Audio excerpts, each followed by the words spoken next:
We're by the edge of the sword. Heroes and Kings, Battle of Cockerel, 1364. This is the end. Actually, this is the start of turn 2, but I want to talk about a little bit about what happened during turn 1. So just to remind the scenario, remind about the scenario, this back here is the pennant. So this is a Navarrese army. Navarrese army under Jean de Gray. And he has the pennant back there. This is a French army under Du Guesclin here. Du Guesclin did a false retreat. So each time a French banner activated, I turned the units around. And I turned them all around, and then I moved this unit, the mounted knights, over here. Remember, it takes a flat 1 movement point to turn per face, per hex side change, and then you pay 2 if you're in the front hex of an enemy. Okay. First, about order.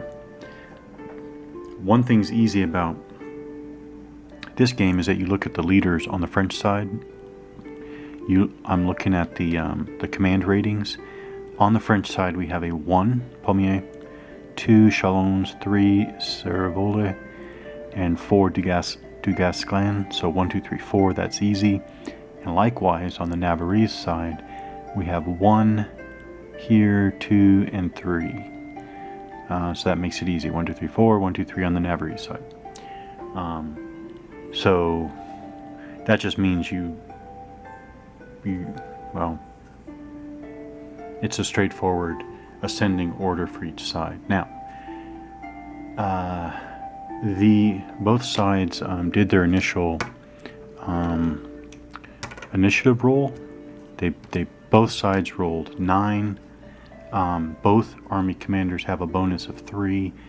Bottom line is their adjusted initiative rolls were 12 each, so there was no difference, which means that neither side has the initiative, which means that you then go to figuring out the normal ascending order. You start with the lowest to highest. So obviously, as I already said, there's a 1 on each side. There's a 1 on the French side and there's a 1 on the Navarrese side.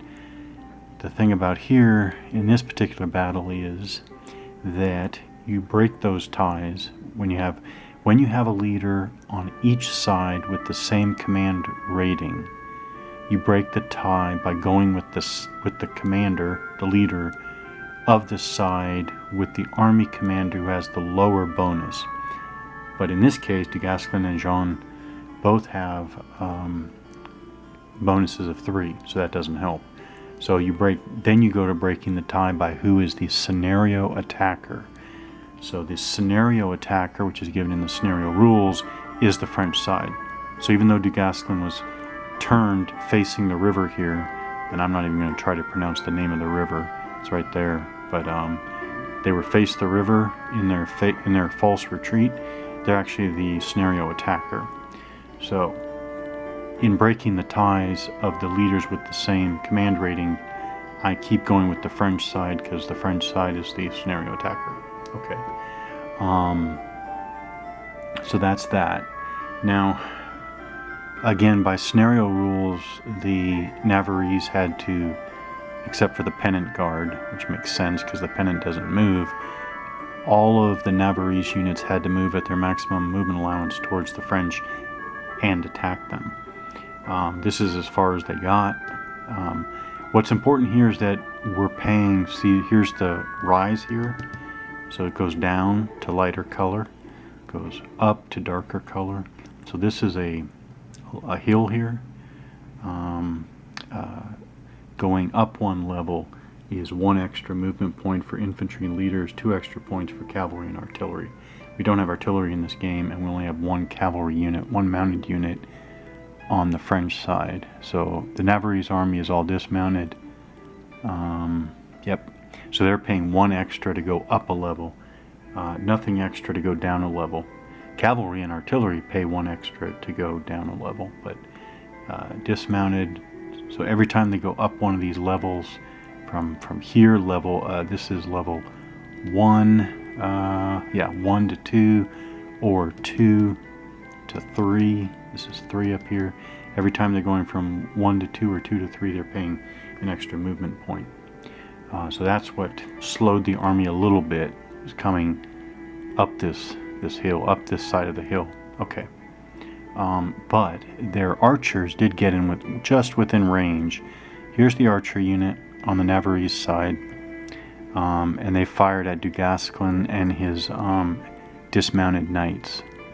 Now, there's a fire table.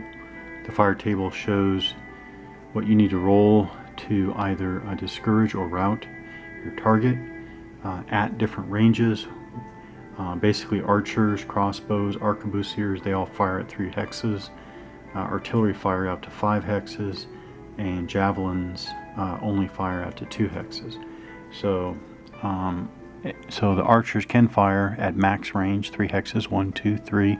There is no line of sight issues. It's all clear here. Yep. What's relevant here is that they need a 7 to discourage the target and a 9 to rout the target. But here's the deal. Technically, they cannot get an effect on the target because the modifiers add up. So again,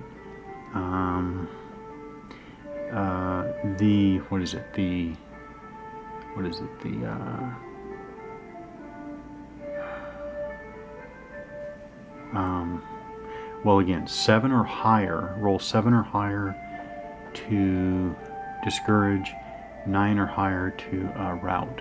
It's -1 because the strength of the archers is less than 4 points. It's a 2 strength archer unit, so that's -1, like that, -1. Then -1 because the target is dismounted knights.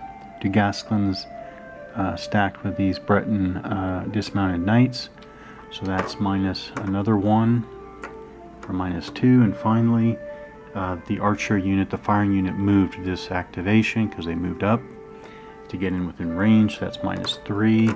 So what that means is that even if they roll a 9, it's modified down to 6, which is not enough to get a result.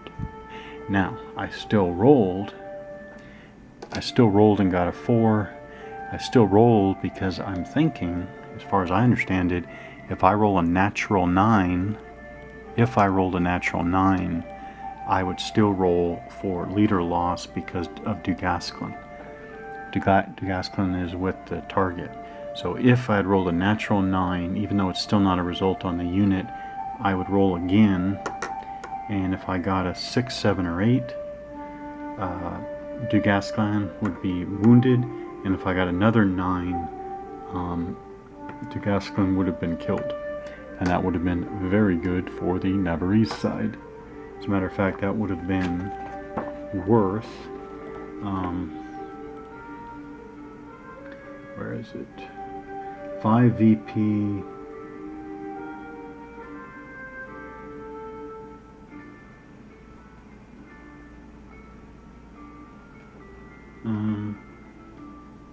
Okay, it would have just been 3 VP for an enemy leader killed.